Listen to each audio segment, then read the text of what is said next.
बिस्मिल्लाहिर्रहमानिर्रहीम। अस्सलाम वालेकुम। दुआ और वजीफ़ा में खुश आमदीद। नाज़रीन, अगर सर्दियाँ हों और सर्दियों में नज़ला, ज़ुकाम, खांसी और बलगम जैसी बीमारियाँ ना हों, ये बात मुमकिन नहीं है। जैसे ही सर्दियाँ आती हैं वो अपने साथ नज़ला, ज़ुकाम, खांसी को ले आती हैं, जो कि हमारे लिए बहुत ही ज़्यादा बाइस से तकलीफ़ होती है। हमारे जिस्म में बहुत ज़्यादा चिड़चिड़ाहट पैदा कर देती हैं।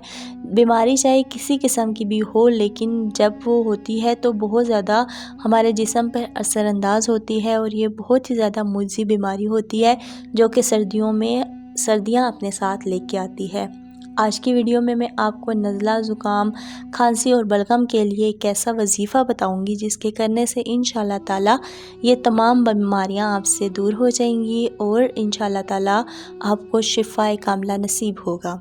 उसके लिए आपने करना ये है कि अगर किसी शख्स को नज़ला, ज़ुकाम या खांसी, बलगम वगैरह हो तो उस मरीज़ पर आपने 3 मरतबा सूरह अल-हम्द पढ़ के उस पे दम करनी है और मरीज़ को या फिर पानी पिलाना है। तो इंशाअल्लाह ताला इसकी बरकत से आप देखेंगे कि वो मरीज़ सेहतमंद हो जाएगा।